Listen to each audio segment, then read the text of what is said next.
তাড়াতাড়ি হাসপাতালে চল। তাড়াতাড়ি হাসপাতালে গেলাম। ডাক্তারকে বললাম হঠাৎ করে মাথা ঘুরে পড়ে গেছে। ডাক্তার আমাদেরকে বাইরে থাকতে বলল আর রবিকে টেস্ট করতে নিয়ে গেল। অনেকক্ষণ পর ডাক্তার এসে বলল, এখানে উগির সাথে কারা এসেছেন?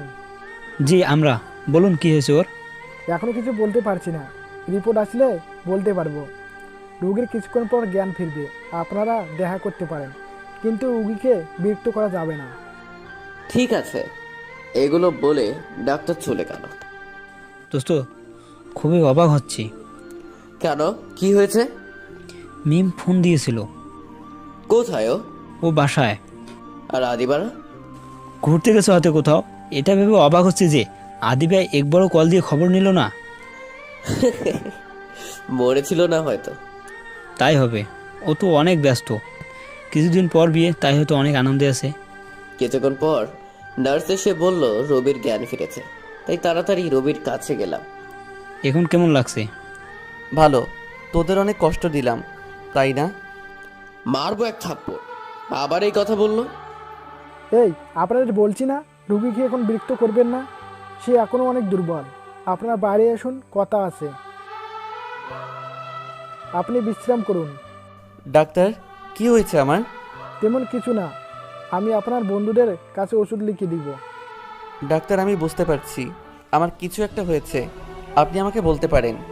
আমার যা কিছুই হোক না কেন, আমার জীবনে এটা নতুন কিছু না। সেই ছোটবেলা থেকেই কষ্ট সহ্য করে এসেছি, আর এখন কষ্টগুলো আমার বন্ধু হয়ে গেছে। আমার যা কিছু হয়েছে আপনি তা আমার কাছেই বলবেন প্লিজ, আর কারো কাছে না। আপনার পায়ে পড়ি। আরে কি করছেন? আসলে আমি জানি না এটা আপনার কাছে বলা ঠিক হবে কি না। আপনি বলতে পারেন, আমার কোনো সমস্যা হবে না। আপনার ক্যান্সার হয়েছে। চোখ দিয়ে পানি বেরিয়ে পড়ল। আমার সাথেই কেন এমন হয়? হে আল্লাহ, এই পৃথিবীতে কষ্ট দেওয়ার আর কাউকে খুঁজে পাচ্ছ না তুমি? সেই ছোটবেলা থেকেই কষ্টের সাথে লড়াই করে এসেছি, কিন্তু এখন বড় হবার পরও সেগুলো আমার পিছেই পড়ে আছে। আপনি শান্ত হন, চিকিৎসা করালে আমরা সফল হতে পারি।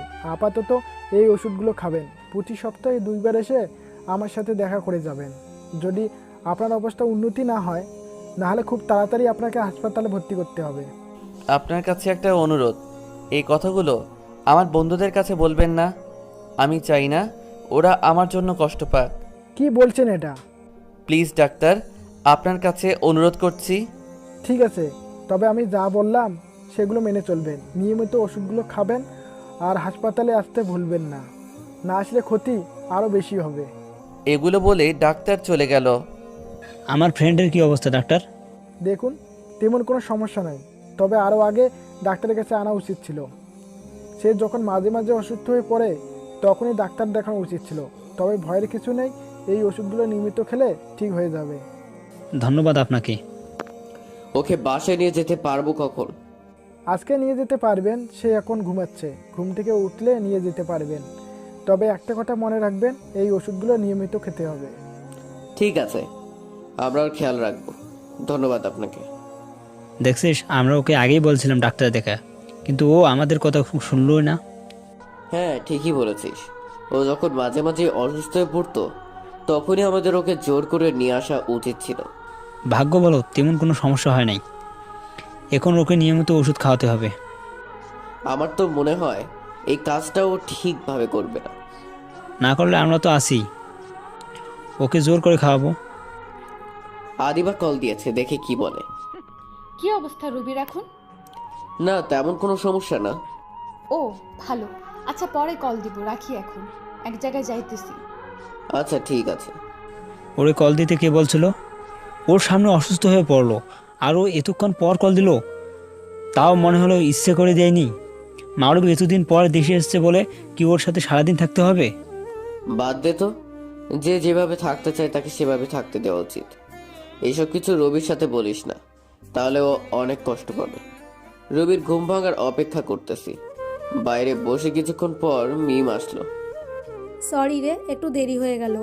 কি অবস্থা রবির এখন? তেমন কোনো সমস্যা না, ওষুধ লিখে দিয়েছে, ওইগুলো নিয়মিত খেতে বলছে। যাক, তেমন কোনো সমস্যা হয়নি। অনেক টেনশনে ছিলাম। তোদের জন্য খাবার নিয়ে আসছি। এখনও তো মনে হয় কিছু খাসনি, তাড়াতাড়ি খেয়ে নে। ক্ষুধা নাই, পরে খাবো। চুপ, বললেই হলো, তাড়াতাড়ি খা। রবি জানতে পারলে কিন্তু রাগ করবে। তারপর দুজনে দুপুরের খাবার খেলাম। কিছুক্ষণ পর নার্স এসে বলল রবির ঘুম ভেঙেছে। তারপর ডাক্তারের সাথে কথা বলে রবিকে বাসায় নিয়ে আসলাম। আস্তে আস্তে রাত হয়ে গেছে। সাব্বিরকে বললাম মিমকে বাসায় দিয়ে আসতে। রবিকে কিছু খাইয়ে দিয়ে ওষুধগুলো খাওয়ালাম। খাওয়ার পর রবিকে বললাম ঘুমাতে। ও এখনো অনেক দুর্বল। ডাক্তার বলেছে 2-3 দিন লাগবে সুস্থ হতে। কিছুক্ষণ পর সাব্বির আসলো। আমরাও খেয়ে দিয়ে শুয়ে পড়লাম। অনেক ক্লান্ত লাগছিল। বিছানায় শুয়ে পড়তেই ঘুমিয়ে গেলাম।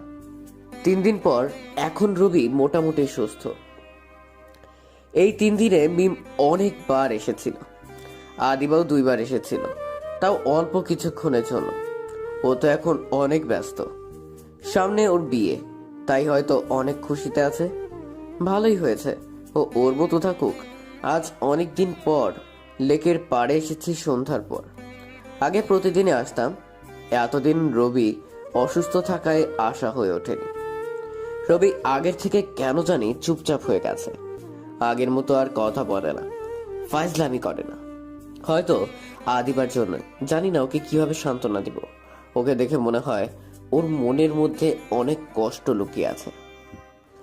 লেকের পাড়ে আমি, সাব্বির আর মিম। আদিবারও আসার কথা ছিল, কিন্তু এখনো আসেনি। আগে যে সবার প্রথমে থাকতো, সে এখন সবার শেষে। এটাই হয়তো বাস্তবতা। রবি, তোকে এইভাবে দেখতে আমাদের কারোই ভালো লাগছে না। প্লিজ আগের মতো হয়ে যায়। চাইলেই সব কিছু সম্ভব না। দুনিয়াটা একটা গোলকধাঁধার মতো। যত সামনে আগাবো ততই মনে হচ্ছে পিছনে চলে যাচ্ছি। মাঝে মাঝে ভাবি কি এমন ভালো কাজ করেছিলাম যে তোদের মতো বন্ধু পেয়েছি। তোরা আমার জন্য যা করেছিস আমার নিজের বাবাও তা করেনি। মানে? যখন আমার বয়স 10 বছর তখন আমার মা মারা যায়। মোটামুটি বুঝতাম যে মার ভালোবাসা আর পাবো না। তারপর বাবা আর একটা বিয়ে করে।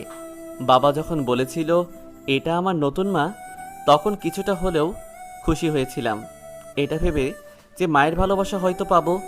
কিন্তু আমার ভাগ্যটা হয়তো খারাপ ছিল। আমি তাকে মা মনে করলেও সে আমাকে তার ছেলে মনে করতে পারেনি। 2-3 বছর পর নতুন একটা বোন হলো। অনেক খুশি হয়েছিলাম তখন। কিন্তু নতুন মা চাইছিল না যে আমি তাদের সাথে থাকি। তাই বাবা আমাকে হোস্টেলে পাঠিয়ে দিল। সে শুধু লেখাপড়ার খরচ দিত আর মাঝে মাঝে কল দিয়ে খোঁজখবর নিত। বাবা যখন আমাকে হোস্টেলে পাঠাচ্ছিল তখন অনেক অবাক হয়েছিলাম, কারণ যে বাবা আমাকে ছেড়ে এক মুহূর্ত দূরে থাকতে পারতো না, সেই বাবাই আমাকে দূরে পাঠিয়ে দিচ্ছে। আমার বোন তার ভাই আছে জানার আগেই আমি তাদের থেকে দূরে।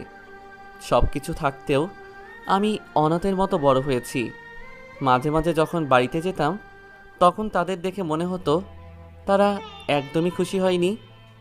বোনের সাথে কথা বলতে চাইতাম, ও আমার কাছে আসতে চাইতো, কিন্তু আমার নতুন মা আমাদের মাঝখানে দেওয়াল হয়ে থাকতো। একটা সময় তো তারা বলেই দিল আমার আর বাড়িতে যাওয়ার দরকার নেই। বাবা যখন আমাকে বলল আমার সব খরচ দিবে, কিন্তু আমার বাড়িতে যাওয়া নিষেধ, তখন অনেক কেঁদেছিলাম। হয়তো সেই কান্নার সাক্ষী কেউ হতে পারিনি। আস্তে আস্তে বড় হতে থাকলাম। তারপর তোদের সাথে পরিচয় হলো। তখন মনে হলো আমার কষ্টের দিন শেষ। কিন্তু আমার ভাগ্যে হয়তো আগে থেকেই লেখা ছিল কারো ভালোবাসা পাবো না। তাই তো যাকেই আপন মনে করি সেই দূরে চলে যায়। যাকে সব থেকে বেশি ভালোবেসেছি সেই আমাকে ছেড়ে চলে গেছে। জানিস, মাঝে মাঝে খুব কষ্ট হয়। একটা দিন যদি নিজের পরিবারের সাথে ভালোভাবে কাটাতে পারতাম তাহলে আর কিছুই চাওয়ার থাকতো না। কিন্তু সেই আশা হয়তো কখনো পূরণ হবে না। ছোট বোনটা হয়তো এখন অনেক বড় হয়ে গেছে। ও হয়তো জানেই না ওর কোনো বড় ভাই আছে। ও দেখতে কেমন তাও জানি না। মাঝে মাঝে মনে হয় আমি মরে গেলেই ভালো হবে। আর কিছু বলতে পারলাম না। তার আগেই ওরা 3 জন আমাকে জড়িয়ে ধরলো। কাঁদতে কাঁদতে বলল সবাই, আর কখনো এই কথা বলবি না। কে বলছে তুই একা? আমরা আছি না? তুই এতটা কষ্টে ছিলি, আর আমরা তোর বন্ধু হয়ে তা বুঝতে পারিনি। কেমন বন্ধু আমরা? দেখবি একদিন সব ঠিক হয়ে যাবে। তুই তোর পরিবারের ভালোবাসা পাবি, আর আদিবারও। আর আদিবার তো বিয়ে এখনো হয়ে যায়নি। যখন পরিবারের ভালোবাসা পাবো তখন হয়তো আর আমি এই পৃথিবীতে থাকবো না, আর আদিবা শুধুই আমাকে বন্ধু ভাবে। আমারই ভুল হয়েছে, ওকে বন্ধু না ভেবে অন্য কিছু ভাবা। আমি চাই তোরা কখনো আদিবাকে আমার ব্যাপারে কিছুই বলবি না। এর ভিতরেই আদিবা চলে এসেছে, কিন্তু ও একা না, সাথে মারুফ ভাইও আছে। কেমন আছিস তোরা? ভালোই। তুই কেমন আছিস? আমিও অনেক ভালো আছি। রবি, তোর কি অবস্থা? ভালো। তোকে তো আগের মতো লাগছে না, কেমন জানি লাগছে। তোকে দেখে মনে হচ্ছে তুই পরিবর্তন হয়ে গেছিস। আগের মতন আর কথা বলিস না। সবাই পরিবর্তন হয়, তাই আমিও হয়েছি। মানে বুঝলাম না। বাদ দে তো, তোরা কি কোথাও যাচ্ছিস? ও হ্যাঁ, মনেই তো ছিল না। মারুফের সাথে একটু শপিংয়ে যাব। শুধুমাত্র তোকে দেখতে এখানে এসেছি। ও ধন্যবাদ। ধন্যবাদ কেন? আমাকে দেখতে এসেছিস তাই। আচ্ছা তোরা যা, দেরি হয়ে যাচ্ছে তোদের। ভালো থাকিস, গেলাম। ও কি সেই আদিবা যে আমাদের ছাড়া কিছুই বুঝতো না? রবি অসুস্থতা জানার পরও ও এতটা পরিবর্তন কিভাবে হতে পারে? আরে এখন এসব কথা বাদ দে তো। সবার কাছেই তার ভালোবাসার মানুষ গুরুত্বপূর্ণ, ওর কাছেও তাই। ভালো লাগছে না, চল বাসায় যাই। তোরা দুজন মিমকে বাসায় পৌঁছে দিয়ে আয়। দুজন কেন, একজন গেলেই তো হয়। আমি একা একটু হাঁটি, কেন জানি না এখন খুবই একা থাকতে ইচ্ছে করছে। সামনে হয়তো একাই থাকতে হবে। কিসব উল্টাপাল্টা বলিস রবি? তুই এখনো অসুস্থ। আরে না, আমি একদমই ঠিক আছি। তোরা যা, আর একা তো বাসায় যাব। তোরা মিমকে পৌঁছে দিয়ে বাসায় চলে আসিস। একা একা রাস্তায় হাঁটতেছি, হয়তো সামনে একাই থাকতে হবে, কারণ আর কিছুদিনের হয়তো অদিতি এই পৃথিবীর। খুব কষ্ট হচ্ছে ছেলে মেয়েদের জন্য। আমি ছাড়া তো ওদের আর কেউ নেই। আমি চলে গেলে ওদের কি হবে? আমি তো ওদের কথা দিয়েছিলাম কখনো ওদের ছেড়ে যাব না। ওরা তো আমাকে অনেক ভালোবাসে। ওরা কি আমার চলে যাওয়া সহ্য করতে পারবে? দু চোখ বেয়ে পানি পড়ছে। জানি না এটা কিসের কষ্ট। বেশি দিন বাঁচব না তার জন্য না, বাচ্চাদের ছেড়ে যাব তার জন্য। হয়তো বাচ্চাদের জন্যই কষ্ট হচ্ছে, কারণ আমার জীবন তো অনেক আগেই শেষ হয়ে গেছে, যখন মা আমাকে ছেড়ে চলে গেছে। আমার উচিত ছিল মায়ের সাথে চলে যাওয়া, তাহলে হয়তো এখন কষ্ট পেতাম না। চিৎকার করে কাঁদতে ইচ্ছে করছে, আর বলতে ইচ্ছে করছে, মা তুমি কেন আমাকে একা ছেড়ে চলে গেলে? দেখো দেখো তুমি, আমি একদমই ভালো নেই, অনেক কষ্টে আছি আমি। মা মা তুমি চিন্তা করো না, আমিও কিছুদিন পর তোমার কাছে চলে আসব। হঠাৎ মোবাইলে কল আসলো, স্ক্রিনে তাকিয়ে দেখলাম চাচা কল দিয়েছে।